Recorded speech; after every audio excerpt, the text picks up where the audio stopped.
lors de ma fête prénatale, ma sœur a fait tomber le gâteau par terre et a dit « On dirait que tu n'es pas la seule à pouvoir attirer l'attention. » Ma mère a ri, elle plaisante, c'est tout. Je n'ai rien dit. Cette nuit-là, j'ai retiré l'apport personnel pour l'achat de son appartement et j'ai gelé son contrat de location de voiture. Mais le vrai choc a eu lieu le lendemain matin, quand elle a découvert ce que j'ai fait ensuite. Je m'appelle Catherine Martin et j'ai 32 ans. Quand j'y repense maintenant, je peux encore entendre le son en premier, le doux bavardage des amis, le tintement des gobelets en plastique, la musique chaleureuse fredonnant sous tout le reste, comme une promesse que cette journée serait douce. C'était censé être une célébration, une fête prénatale, un rare moment où le monde cesserait de tourner autour des drames des autres pour enfin se concentrer, ne serait-ce que pour quelques heures, sur la vie que mon petit ami et moi nous apprêtions à y amener. Mon petit ami m'avait observé pendant des semaines, se chargeant silencieusement de corvées supplémentaires, me laissant faire la sieste quand mon corps le réclamait, me massant le dos quand le stress frappait comme une nausée. Il voulait que cette journée soit parfaite pour moi. Je voulais qu'elle soit paisible pour lui. Nous avons réservé le lieu, commandé le gâteau, nous sommes coordonnés avec les amis et nous avons fait tout notre possible pour que cela ressemble à quelque chose de sacré, quelque chose d'intouché par le chaos que ma famille maîtrisait à la perfection. Et puis Nicole est entrée. Ma sœur cadette n'entrait jamais dans une pièce discrètement. Elle est arrivée comme si elle était en retard exprès, comme si elle voulait que tout le monde lève les yeux juste pour confirmer qu'elle comptait toujours. Bruyante, souriante, les yeux brillants, avec ce genre d'excitation spécifique qu'elle ressentait quand elle savait qu'elle était sur le point de faire quelque chose qu'elle prétendrait plus tard être un accident. Je me souviens de la voir regarder se déplacer dans la foule sans saluer mon petit ami d'abord, sans même me regarder comme une sœur qui était heureuse for moi. Elle a dérivé glissé vers la table du gâteau comme si le gâteau l'appelait par son nom. Le gâteau était magnifique. 3 étages décorés de minuscules chaussons en pâte à sucre et de cubes d'alphabet, centrés comme une couronne sur le présentoir. Les gens l'avaient pris en photo tout l'après-midi. Il ressemblait à de la joie. Nicole ne s'est pas arrêtée pour l'admirer. Elle est passée en frôlant la table, la heurtant avec la hanche assez fort pour que je voie le support vaciller avant que mon esprit ne puisse rattraper ce que mes yeux voyaient. Le gâteau a basculé, puis est tombé, puis a heurté le sol avec un bruit sourd qui a coupé le souffle à toute la pièce. L'étage supérieur a roulé plus loin. Le glaçage s'est étalé sur la moquette comme un bleu. Le silence a tout englouti. Les gens se sont figés en pleine conversation, la bouche entr'ouverte, les yeux écarquillés.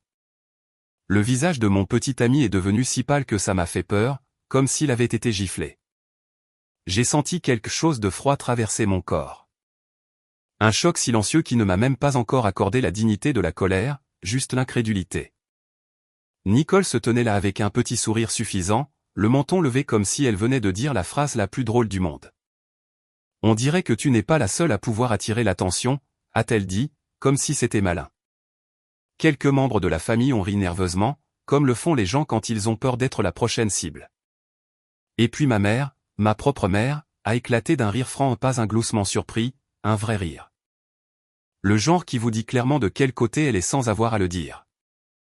Elle plaisante, c'est tout, a dit maman, secouant la tête comme si la destruction sur le sol était un amusement inoffensif. Je n'ai rien dit. Je n'ai même pas regardé Nicole. Je suis allé à la cuisine, j'ai pris un verre avec des mains qui semblaient trop stables pour ce que je ressentais, et j'ai laissé le son des gens qui nettoyaient s'estomper en arrière-plan. Tout le monde agissait comme si c'était normal, comme si j'étais censé sourire et accepter, comme si j'étais censé être reconnaissante que ma sœur soit venue. Mais à l'intérieur de moi, quelque chose se durcissait déjà en une décision. Parce que le geste de Nicole n'était pas maladroit. Ce n'était pas un accident. C'était une vengeance. Elle m'en voulait depuis que je lui avais dit que je ne l'aiderais pas à obtenir la ligne de crédit qu'elle voulait. Dans son esprit, je n'étais pas sa sœur. J'étais son assistante financière de service, prête à réparer les dégâts qu'elle causait ou à financer toute nouvelle idée qui lui passait par la tête. Et pendant des années, j'ai joué ce rôle sans même me rendre compte à quel point le piège était profond. Je l'ai aidée pour son loyer quand elle oubliait de budgétiser. J'ai remboursé ses dettes de carte de crédit plus d'une fois. Je me suis porté garante pour sa voiture parce que le concessionnaire était injuste. Chaque fois que je disais oui, ma mère me qualifiait de bonne sœur. Chaque fois que je disais non, Nicole agissait comme si je la trahissais. La fête prénatale était censée être différente. Mon petit ami et moi voulions que ce soit une célébration. Un jour rare où l'attention serait portée sur notre famille grandissante, pas sur la soif d'attention de Nicole. Mais à la seconde où elle est entrée, j'ai su qu'elle allait se mettre au centre de la pièce. Et quand elle a fait tomber ce gâteau, j'ai réalisé quelque chose de plus sombre. Elle ne voulait pas seulement de l'attention. Elle voulait me rappeler qu'elle pouvait encore me prendre quelque chose devant tout le monde et me laisser là, à attendre mon pardon. Cette nuit-là, après que mon petit ami soit allé se coucher, j'ai ouvert mon ordinateur portable. Nicole comptait sur moi pour l'apport personnel de l'achat de son appartement, quelque chose dont elle se vantait déjà, disant aux gens que c'était assuré. Elle en parlait comme si c'était une affaire conclue, comme si mon argent était déjà le sien, comme si mes efforts étaient déjà dépensés. J'ai rapatrié chaque centime sur mon compte personnel. Ensuite, j'ai appelé la société de location pour sa voiture et j'ai mis un arrêt sur les paiements que j'effectuais. Des paiements à mon nom, sur mon compte, sous ma responsabilité. Il ne s'agissait pas de la faire se sentir mal. Il s'agissait de couper court à l'idée qu'elle pouvait continuer à m'utiliser sans conséquence. Et tandis que je regardais les courriels de confirmation, j'ai senti autre chose s'installer aussi. Quelque chose de lourd, quelque chose d'honnête. Ce n'était que la première étape, car le lendemain matin, elle allait découvrir que je n'avais pas fini.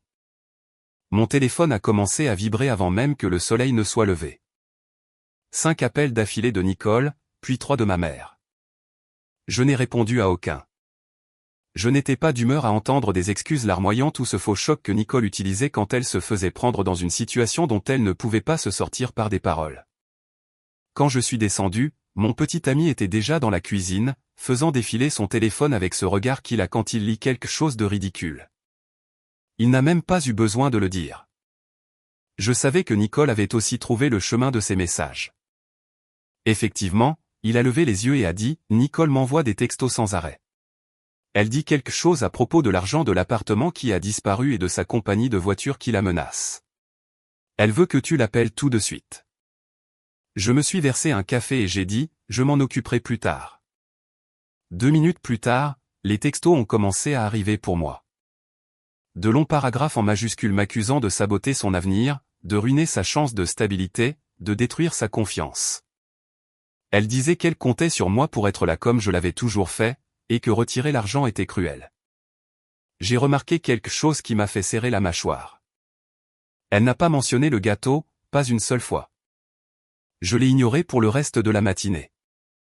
C'est là que les coups ont commencé. Pas un coup poli. Des coups sourds et forts sur ma porte d'entrée comme si la maison était en feu. J'ai ouvert pour voir Nicole debout là, les cheveux en désordre, portant un pantalon de pyjama et un sweat à capuche surdimensionné comme si elle était sortie du lit directement dans une crise de colère. Elle n'a pas attendu d'invitation.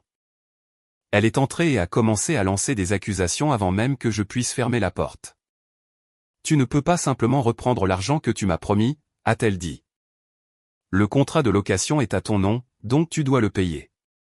Tu gâches tout pour une petite blague. » Je l'ai laissé continuer. Nicole était toujours douée pour embrouiller les gens, tordant les choses jusqu'à ce qu'elle ait l'air d'être la victime. Mais quand elle s'est finalement arrêtée pour respirer, je lui ai dit la vérité. « Je ne t'ai jamais rien promis, ai-je dit. Ce que j'ai promis, principalement à moi-même, c'est que j'ai fini d'être ton fonds de sauvetage personnel. » Sa voix s'est brisée instantanément, comme si un interrupteur avait été actionné.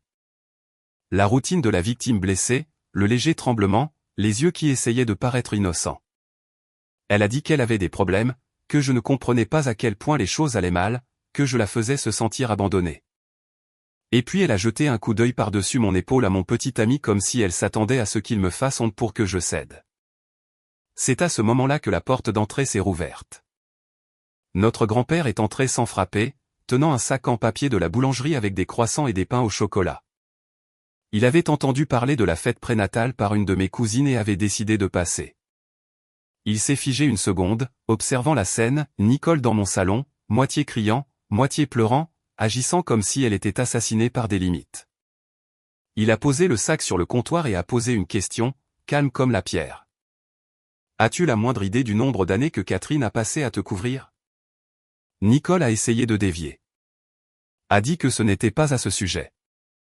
A dit qu'elle comptait sur moi juste cette fois, mais grand-père l'a interrompu. Il lui a dit que son comportement à la fête était honteux. Il lui a dit qu'il en avait assez de l'avoir profité de moi. Et puis il a prononcé la phrase qui a finalement fait changer le visage de Nicole. Si toi ou ta mère refaites quelque chose comme ça, a-t-il dit, vous n'aurez rien de ma succession. Pas d'argent, pas de propriété, pas d'aide. Pour la première fois de ma vie, j'ai vu Nicole vraiment sans voix. Elle le fixait simplement. Et pour une fois, elle n'avait pas de répartie. Elle est partie quelques minutes plus tard sans un autre mot. Je l'ai regardée monter dans sa voiture et s'éloigner, et j'ai su quelque chose avec une certitude qui m'a tordu l'estomac. Nicole n'abandonne jamais. Et quand elle est devenue silencieuse après ça, ce n'était pas la paix. C'était un avertissement. Nicole est restée silencieuse pendant 3 jours, ce qui pour elle n'était pas un signe de paix. C'était un avertissement. J'avais vu ce schéma toute ma vie. Elle ne restait jamais silencieuse à moins qu'elle ne prépare son prochain coup, construire une histoire, rassembler des alliés, affûter ses couteaux là où personne ne pouvait voir. Et pendant que ces 3 jours passaient, ma maison semblait différente. Pas plus bruyante, pas chaotique, juste tendue, comme si l'air attendait qu'une porte claque. Mon petit ami essayait de garder les choses normales. Il préparait le petit déjeuner, me demandait si je voulais du thé au lieu du café, me massait les épaules quand je restais assise trop longtemps. Mais chaque fois que mon téléphone s'allumait, une partie de moi se crispait quand même. Parce que ce n'était pas seulement Nicole. C'était le réseau qu'elle tirait toujours derrière elle comme un rideau, maman, la famille, les cousins, quiconque était prêt à écouter sa version en premier. Le premier signe est venu de ma cousine Laura. Elle a appelé tard dans la soirée, chuchotant presque comme si elle ne voulait pas être entendue. Je viens d'être ajoutée à une conversation de groupe, a-t-elle dit. Nicole en a créé une. Tu n'y es pas, mais maman y est, et quelques autres membres de la famille. Je me suis redressé sur le canapé. Mon petit ami m'a regardé, lisant mon visage, puis a doucement baissé le volume de la télévision sans qu'on le lui demande. Laura a continué. Nicole a commencé avec un long message vocal. Elle pleure, des vraies larmes, en parlant de la façon dont tu l'as prise au dépourvu en retirant l'argent sur lequel elle comptait et en gelant son contrat de location de voiture. Elle a dit qu'elle a été humiliée devant son agent immobilier, qu'elle ne peut pas aller au travail, que sa vie s'effondre. J'ai fermé les yeux une seconde car je pouvais déjà entendre la voix de Nicole dans ma tête, tremblante, dramatique, veillant à paraître blessée mais jamais responsable. Et maman, ai-je demandé. Laura a expiré.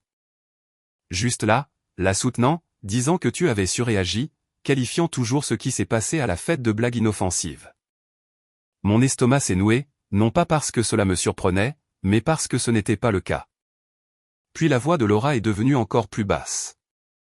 Et puis ta mère a dit quelque chose qui m'a mise en colère.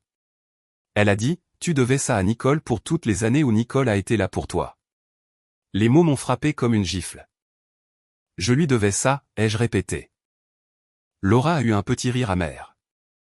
J'ai demandé un seul exemple, juste un, et elle a esquivé. Elle a commencé à parler de la façon dont la famille reste unie et que les gens ne devraient pas tenir les comptes. Bien sûr qu'elle l'a fait. C'était toujours la tactique. Rassembler un cercle de personnes qui ne connaissaient que la moitié de l'histoire, transformer cela en « pauvre Nicole », puis les envoyer vers moi comme une vague, me pressant de céder pour que la famille puisse recommencer à prétendre que tout allait bien. J'ai fixé le mur, sentant mon cœur battre dans ma gorge. La main de mon petit ami a trouvé la mienne. Il n'a pas parlé parce qu'il n'en avait pas besoin. Le silence entre nous disait la même chose que nous pensions tous les deux depuis que le gâteau avait touché le tapis, il recommence. Laura a hésité. Je te le dis parce que ça devient moche. Nicole convainc les gens que tu l'as volé. C'est là que j'ai ouvert les yeux, parce que « voler » était un mot différent de « égoïste ». Voler était un mot qui pouvait vous suivre dans les salles d'audience, les lieux de travail, les réunions de famille. Voler était un mot que Nicole utiliserait si elle pensait que cela me forcerait à paniquer. J'ai remercié Laura, lui ai dit de rester en dehors de ça autant que possible, et j'ai raccroché.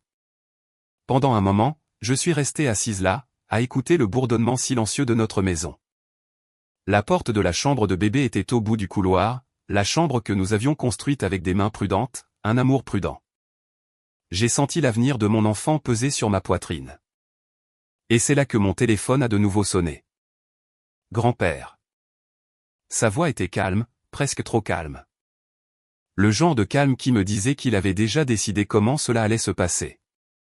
Catherine, a-t-il dit, Nicole est venue chez moi aujourd'hui. Je me suis levé immédiatement. Mon petit ami s'est levé avec moi comme si nous nous préparions à un impact. Grand-père a continué. Elle a apporté un dossier. Des preuves, comme elle les a appelées. Des captures d'écran de textos, des reçus de virements bancaires, une impression de son contrat de location de voiture. Elle a essayé de faire croire que tu avais rompu un accord contraignant. J'ai senti une chaleur monter à mon visage, vive et soudaine. Elle ment. Je sais, a dit grand-père, et la certitude dans sa voix m'a stabilisé comme une main sur mon dos. Je l'ai laissé parler environ 3 minutes, puis je l'ai interrompu. Je pouvais l'imaginer, la façon dont grand-père était assis à sa table de cuisine, la façon dont ses yeux ne sciaient pas, Nicole devant lui pleurant, suppliant, inventant des histoires. La voix de grand-père n'a pas changé. Je lui ai dit sans détour qu'elle n'a aucun droit sur ton argent. Je lui ai dit qu'elle s'était ridiculisée ainsi que la famille à cette fête. Et je lui ai dit que l'histoire qu'elle essaie de construire ne fait que prouver mon point de vue. Ma gorge s'est serrée. Qu'est-ce qu'elle a dit? Il a fait une pause. Elle a pleuré, et parti en larmes. Mais je connaissais Nicole. Les larmes ne signifiaient jamais la reddition. Les larmes signifiaient se regrouper. Grand-père a baissé légèrement la voix comme s'il se penchait plus près du téléphone. Et je lui ai rappelé ce que j'ai dit dans ton salon. Continue comme ça, et elle et ta mère n'auront rien de ma succession. Quand l'appel s'est terminé, je me suis rassise lentement, comme si mes jambes ne faisaient pas entièrement confiance au sol. Mon petit ami s'est agenouillé devant moi, les mains sur mes genoux. Ça va, a-t-il demandé doucement. Je voulais dire oui. Je voulais dire que je me sentais protégé. Mais la protection n'effaçait pas le sentiment écœurant de réaliser à quelle vitesse Nicole empoisonnerait la famille si elle pensait que cela me ferait payer. 2 jours plus tard, un autre signe est apparu. J'ai reçu un appel de la société de location. La représentante semblait polie mais tendue, comme si elle avait eu affaire à quelqu'un de bruyant et d'implacable. Nous voulions simplement vous informer, a-t-elle dit, que Nicole a tenté de nous contacter directement. Elle a prétendu que le gel des paiements était une erreur et que vous aviez agi sans sa permission. J'ai presque ri, mais rien dans tout ça n'était drôle. Et, ai-je demandé. On lui a dit que puisque le compte et l'arrangement de paiement sont à votre nom, elle ne peut rien faire. Elle s'est énervée, a menacé d'intenter une action en justice, puis a raccroché. Quand cette porte s'est fermée, Nicole a couru directement chez maman. Et c'est là que la croisade en ligne a commencé. Des publications énigmatiques, des mises à jour Facebook sur « la famille qui vous trahit quand vous êtes au plus bas », des citations sur les gens qui prétendent vous soutenir jusqu'à ce que vous ayez le plus besoin d'eux. Ils ne m'ont pas nommé directement, mais ils n'en avaient pas besoin. C'était assez évident pour que les messages commencent à arriver en quelques heures. Des amis demandant si tout allait bien. Une tante éloignée textant « j'espère que vous pourrez vous arranger ». Quelqu'un d'autre écrivant « Nicole semble vraiment blessée ». J'ai fixé l'écran, sentant quelque chose d'étrange monter à travers la colère. Pas de la culpabilité, de la clarté. Parce que je pouvais sentir le changement. La sympathie qu'il cherchait ne prenait pas comme il le pensait. Quelques membres de la famille m'ont envoyé des messages en privé, des messages discrets qui en disaient plus qu'ils n'osaient le dire publiquement, « Je suis désolé que tu doives gérer ça. J'ai déjà vu Nicole faire ça. Ta mère la protège toujours, n'est-ce pas ?» Et pendant que Nicole et maman étaient occupés à jouer leur campagne de pitié, grand-père agissait dans une direction complètement différente. Il a appelé tôt un jeudi matin. « Viens », a-t-il dit. Quelque chose d'important doit être discuté. Il n'en a pas dit beaucoup plus, mais quelque chose dans sa voix m'a noué l'estomac. Calme mais pesant, comme s'il ne demandait pas une visite, comme s'il m'appelait à une décision. Quand nous sommes arrivés à Lyon, grand-père était à la table de la cuisine avec une pile de papiers bien alignés.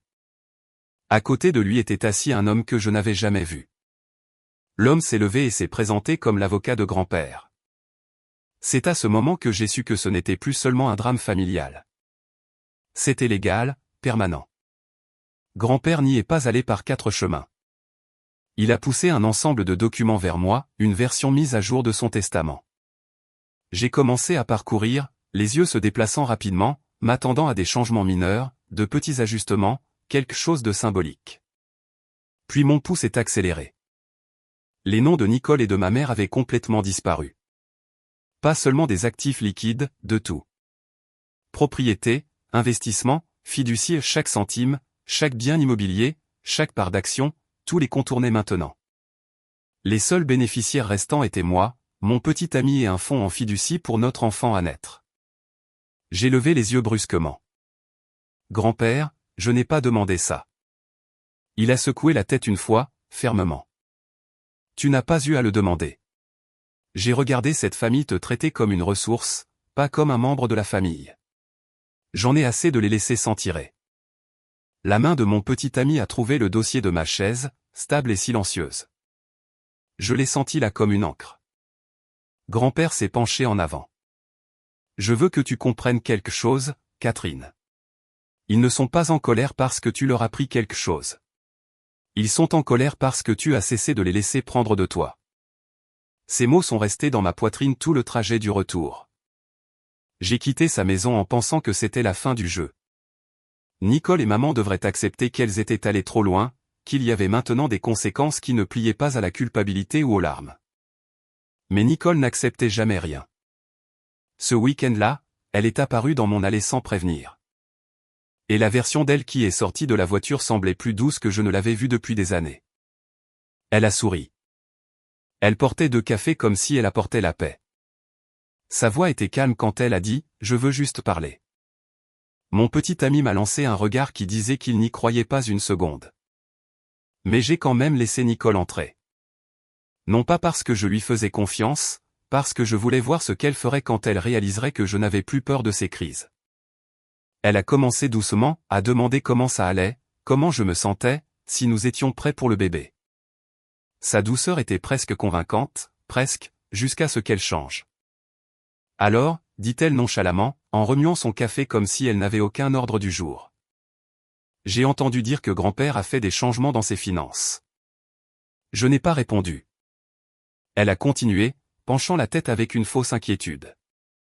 Je veux juste m'assurer qu'on ne profite pas de lui.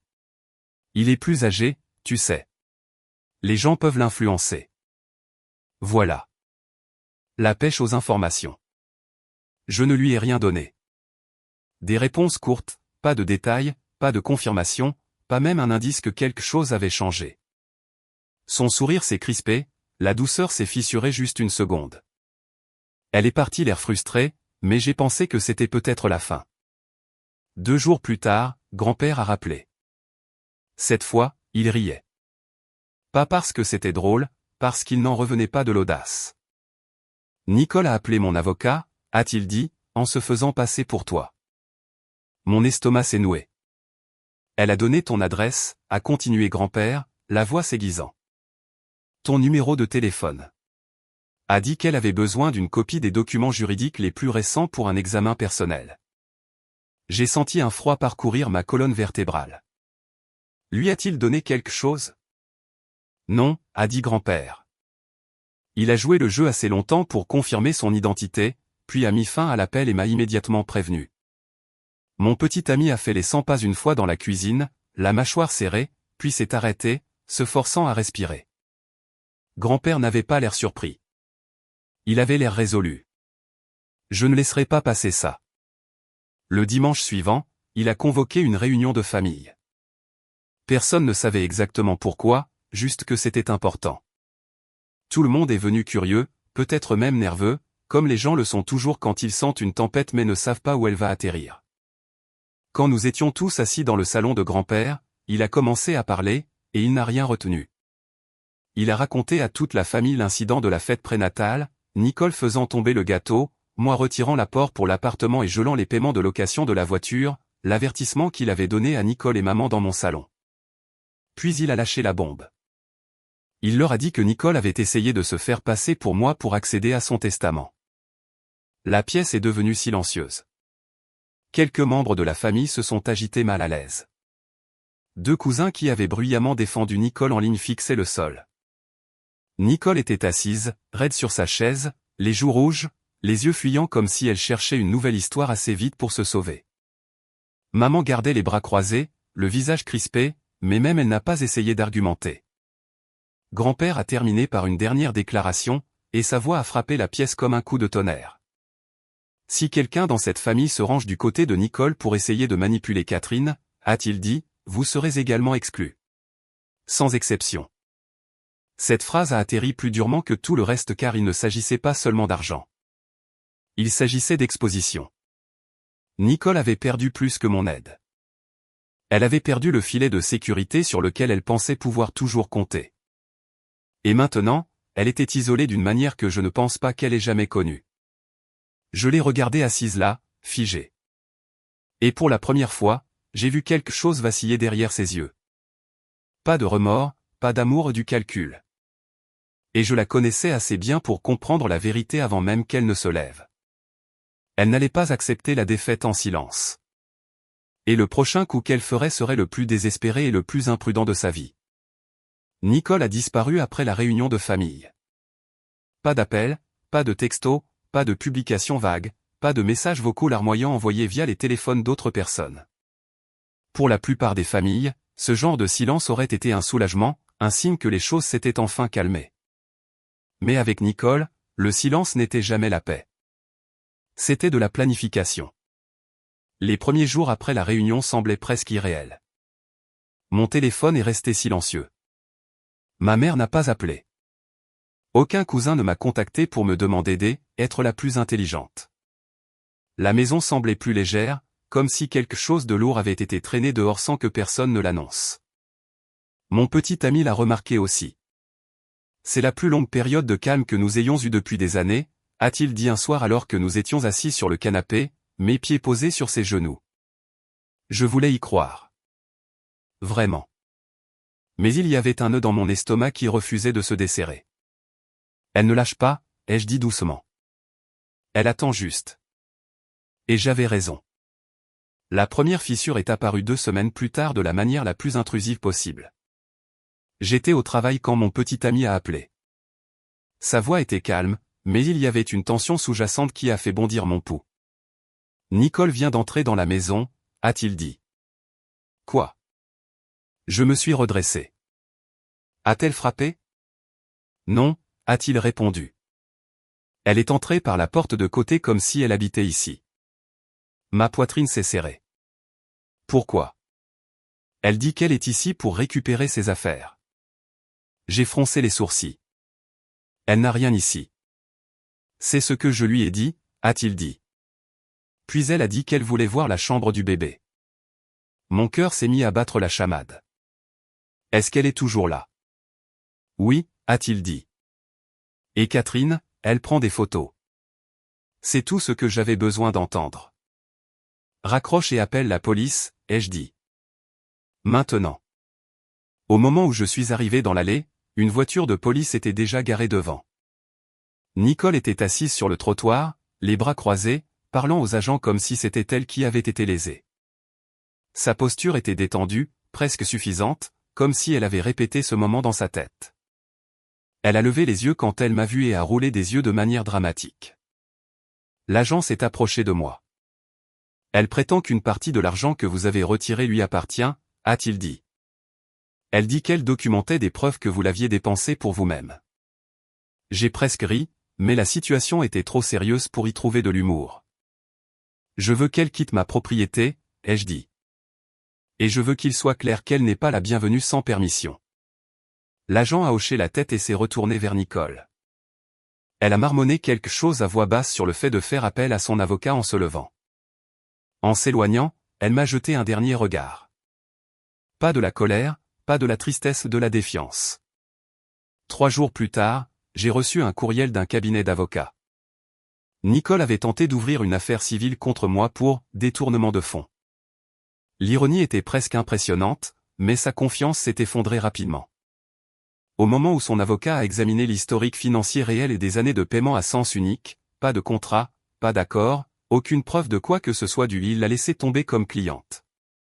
L'affaire est morte avant même d'avoir respiré. Cela aurait dû être la fin. Ça ne l'a pas été. Une semaine plus tard, grand-père m'a appelé tôt le matin. Sa voix était vive, teintée de quelque chose que je n'avais jamais entendu de sa part. Elle est venue ici la nuit dernière, a-t-il dit. Mon estomac s'est noué. Nicole. Oui, a-t-il répondu. Juste après minuit, frappant à la porte comme si la maison était en feu. Il m'a dit qu'elle avait pleuré, supplié de ne pas présenter ses excuses, supplié. Elle a dit qu'elle avait appris sa leçon. Qu'elle avait juste besoin d'un peu d'aide pour se remettre sur pied. Et quand grand-père lui a dit de partir, elle a refusé. Elle a dit qu'elle n'irait nulle part tant que nous n'aurions pas trouvé un arrangement, a-t-il dit. Alors, qu'as-tu fait, ai-je demandé, connaissant déjà la réponse. J'ai appelé la police, a dit grand-père d'un ton sec. Quand ils sont arrivés, Nicole était toujours assise sur son porche, essayant toujours de le convaincre de changer d'avis. Le lendemain matin, grand-père a dit quelque chose qui m'est resté. Elle a brûlé tous les ponts qu'elle avait, a-t-il dit. Tu as cessé d'être sa bouée de sauvetage. J'ai cessé d'être son filet de sécurité, et le reste de la famille la voit enfin pour ce qu'elle est. Il a fait une pause. Tout ce qui lui reste maintenant, c'est l'entêtement. À partir de ce moment, ses tentatives sont devenues plus petites. Un texto manipulateur par-ci, un courriel plein de culpabilité par-là. Parfois, elle essayait de jouer la sœur inquiète, demandant des nouvelles du bébé sur un ton excessivement doux, pour ensuite glisser une demande d'argent dans le deuxième paragraphe. C'était comme regarder quelqu'un réaliser lentement et douloureusement que ses vieilles astuces ne fonctionnaient plus. Et pour la première fois depuis des années, mon petit ami et moi n'avions pas l'impression qu'une tempête planait au-dessus de nous. Des mois ont passé sans incident majeur. Pendant un certain temps, j'ai pensé que Nicole avait peut-être enfin accepté que la belle vie était finie. Mais la vérité était plus sombre. Elle n'était pas devenue silencieuse parce qu'elle était passée à autre chose. Elle était devenue silencieuse parce qu'elle attendait le moment parfait pour se frayer un chemin de retour. Ce moment est arrivé le jour de la naissance de mon fils. C'était tôt le matin. Mon corps était épuisé, à vif, tremblant d'adrénaline et de soulagement. Mon petit ami était assis à côté de moi dans la chambre d'hôpital, sa main enroulée autour de la mienne, les yeux humides alors qu'il regardait notre nouveau-né comme si le monde venait de recommencer. Mon téléphone a vibré avec un numéro inconnu. Normalement, je n'aurais pas répondu, mais je fonctionnais à l'instinct et j'ai pensé que c'était peut-être une infirmière ou un autre service. Au lieu de cela, c'était une femme de la réception de l'hôpital. Il y a quelqu'un dans le hall qui insiste pour dire quelle est votre sœur, dit-elle prudemment. Elle dit qu'elle doit vous voir immédiatement. Ma poitrine s'est serrée. Ne la laissez pas monter, ai-je dit. Sous aucun prétexte. 15 minutes plus tard, une infirmière est entrée, l'air secoué. Elle a essayé de se faufiler devant la sécurité, a dit l'infirmière. Elle a prétendu qu'elle était ici pour signer des papiers pour le bébé. Elle a également ajouté, vous n'êtes peut-être pas en état de gérer ça vous-même. Mes mains ont commencé à trembler. Quand cela n'a pas fonctionné, Nicole a exigé de parler à l'administration de l'hôpital pour négligence médicale. La sécurité l'a escortée dehors, mais le dommage n'était pas dans la tentative. Il était dans ce qui a suivi. Ce soir-là, grand-père s'est présenté à l'hôpital avec une enveloppe. À l'intérieur se trouvait une lettre de son avocat. Il m'a dit qu'il avait officiellement retiré Nicole et ma mère, non seulement de son testament, mais de chaque fiducie, de chaque police d'assurance vie, de chaque désignation légale liée à lui. Je l'avais gardé secret auparavant, a-t-il dit. J'espérais qu'elle pourrait changer. Puis il a regardé mon fils, dormant paisiblement, et sa voix s'est durcie. Après ce qu'elle a essayé de faire aujourd'hui, je veux que ce soit connu. Et puis il a dit quelque chose que je n'attendais pas du tout. J'ai contacté les parents de ton petit ami, a dit grand-père. Je leur ai tout raconté, pas seulement sur aujourd'hui, sur tout. Mon souffle s'est coupé. Pourquoi? Parce que je veux que tu saches quelque chose, a-t-il dit doucement. Tu n'es plus seul. Même s'ils essaient de revenir, tu ne seras pas sans protection. Cela m'a touché plus que je ne l'aurais cru. À partir de ce jour, la dynamique familiale est devenue méconnaissable. Nicole et ma mère n'étaient pas incluses dans les rassemblements, n'étaient pas consultées, n'étaient pas informées non par cruauté, mais parce que la confiance était enfin épuisée. Les membres de la famille qui les défendaient autrefois les évitaient maintenant complètement. Les messages ont cessé d'être transmis. La manipulation a perdu son public. Nicole avait toujours cru qu'elle pouvait repousser les limites et obtenir ce qu'elle voulait. Elle pensait que la patience était une faiblesse, que la générosité était quelque chose qu'elle pouvait vider sans conséquence. Mais elle a finalement appris ce qui se passe quand on franchit la ligne trop de fois. On se retrouve exactement là où on ne pensait jamais être, seul. Je pensais que c'était la fin. J'avais tort. Car une semaine après la naissance de mon fils, alors que je croyais enfin que le pire était derrière nous, quelqu'un a frappé à ma porte. Pas un parent, pas la police, un homme en costume, un huissier de justice. Et les papiers qu'il m'a remis prouvaient une chose avec une clarté brutale, Nicole n'avait pas fini.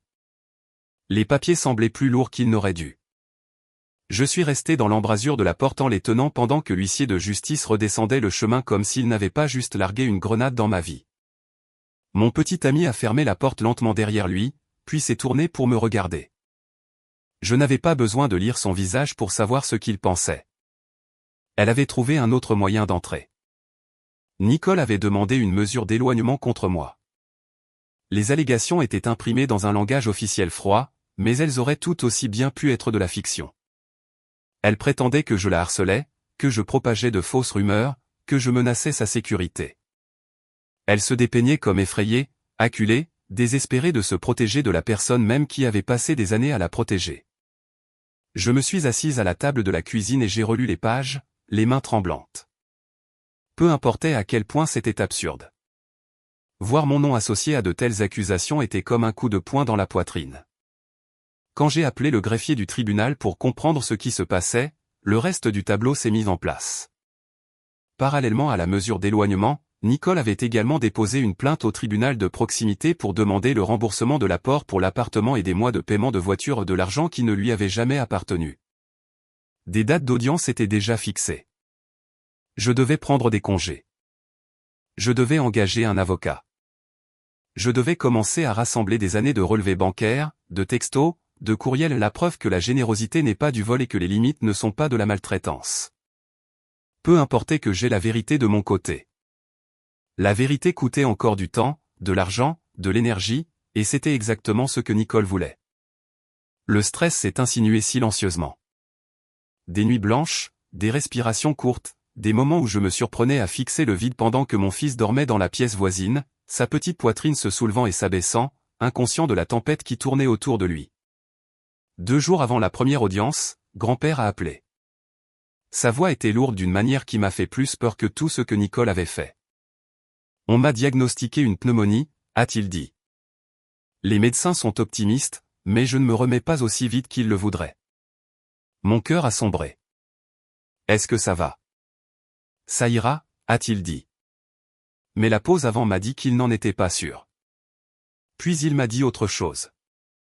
Nicole s'était présentée à sa propriété la nuit, frappant à la porte, exigeant d'entrer. Il avait changé les serrures, installé des caméras. C'était la première fois que j'entendais quelque chose comme de la défaite dans sa voix, et ça m'a fait peur. Quand le jour de l'audience est enfin arrivé, Nicole est entrée, l'air soigné et calme. Sa coiffure était parfaite.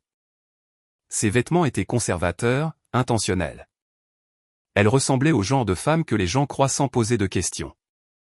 Elle a raconté son histoire avec aisance, prudence, tordant les détails juste assez pour paraître plausible. Le juge a écouté, a pris des notes, a posé des questions. Mon avocat a démantelé la plupart de ses affirmations pièce par pièce, a montré les relevés bancaires, les paiements unilatéraux, l'absence de tout accord. Pourtant, la décision n'a pas apporté de soulagement. Certaines des accusations de Nicole ont été rejetées. D'autres ont été mises de côté pour une audience plus longue. Ce n'était pas une victoire. Ce n'était pas une défaite. C'étaient les limbes. Et les limbes coûtaient cher. En sortant du palais de justice, Nicole m'a jeté un regard en arrière avec quelque chose qui ressemblait presque à de la satisfaction. Non pas parce qu'elle avait gagné, mais parce qu'elle avait réussi à me ramener dans son orbite. Cette nuit-là, je me suis assise dans la chambre de mon fils, le tenant pendant qu'il dormait. La pièce était sombre, éclairée seulement par une petite lampe. Le monde semblait très loin. Et c'est là que la vérité que j'avais évitée s'est finalement installée. Parfois, les gens comme Nicole n'ont pas besoin de gagner purement et simplement pour faire des dégâts.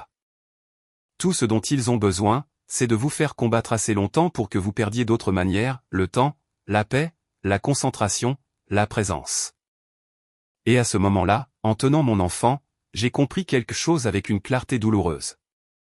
Elle m'avait pris quelque chose que je ne pouvais pas récupérer, la paix. Pendant longtemps après cette nuit, je me suis dit que le pire était passé. La mesure d'éloignement n'avait pas été accordée. La plainte au tribunal de proximité se vidait lentement sous le poids des preuves que Nicole ne pouvait pas expliquer. Grand-père se remettait lentement mais sûrement. Mon petit ami et moi sommes tombés dans une routine fragile, les biberons, les siestes, les conversations tranquilles chuchotées au-dessus du berceau de notre fils. De l'extérieur, cela ressemblait à de la survie. De l'intérieur, cela ressemblait à de la vigilance. Chaque coup à la porte me serrait la poitrine. Chaque numéro inconnu faisait bondir mon pouls. Même quand rien ne se passait, j'avais l'impression de me préparer à un impact, comme si mon corps avait appris un nouveau langage et avait oublié comment l'éteindre. Nicole était redevenue silencieuse, mais cette fois, ce n'était pas dramatique. Pas de publication, pas de message, pas de tentative de contact. Et cela me faisait plus peur que ces crises de colère ne l'avaient jamais fait, car je la connaissais assez bien pour comprendre quelque chose que je n'avais pas voulu admettre avant, Nicole ne fonctionnait pas à l'émotion.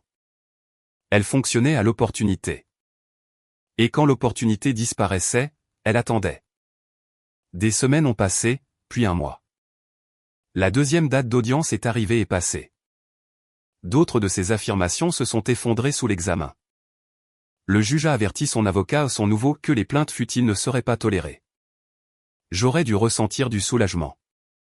Au lieu de cela, je me sentais vide. Un soir, après avoir couché notre fils, je me suis assise sur le bord du lit et j'ai réalisé que je ne me souvenais pas de la dernière fois où j'avais ri sans me forcer. Pas un sourire poli, pas une expiration haletante destinée à rassurer tout le monde que j'allais bien. Un vrai rire. Nicole n'avait pas pris mon argent. Elle n'avait pas pris ma maison. Elle n'avait plus pris le soutien de ma famille. Mais elle avait pris quelque chose de plus silencieux, mon sentiment de sécurité. Le jour où tout s'est finalement terminé n'est pas arrivé avec un fracas. Il est arrivé avec une lettre, une fine enveloppe du tribunal indiquant que les plaintes restantes de Nicole avaient été rejetées pour manque de preuves. Pas d'excuses, pas de responsabilité, juste une fin procédurale à une histoire qui m'avait coûté plus cher qu'elle ne lui avait jamais coûté. Je suis resté assise à la table en tenant le papier pendant que mon petit ami le lisait par-dessus mon épaule. C'est fini, a-t-il dit doucement. J'ai hoché la tête. Mais la vérité était que cela ne ressemblait pas à une fin. Cela ressemblait à de l'épuisement. Grand-père est passé plus tard cette semaine-là. Il se déplaçait plus lentement maintenant, s'appuyait plus lourdement sur sa canne, mais ses yeux étaient clairs. Il a tenu notre fils longtemps, se berçant doucement comme s'il mémorisait son poids. Elle n'essaiera plus, a-t-il finalement dit. J'ai levé les yeux. Comment le sais-tu? Parce qu'il ne lui reste plus rien à prendre, a-t-il dit. Et elle ne sait pas exister sans ça. Il avait raison. Nicole n'a pas disparu parce qu'elle a guéri.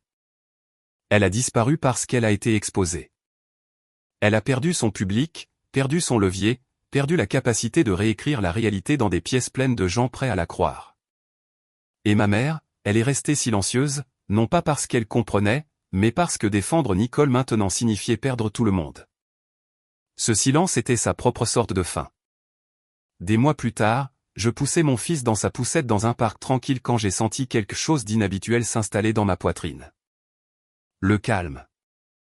Pas le bonheur, pas la joie, juste la paix. Et j'ai réalisé quelque chose qui semblait à la fois dévastateur et libérateur.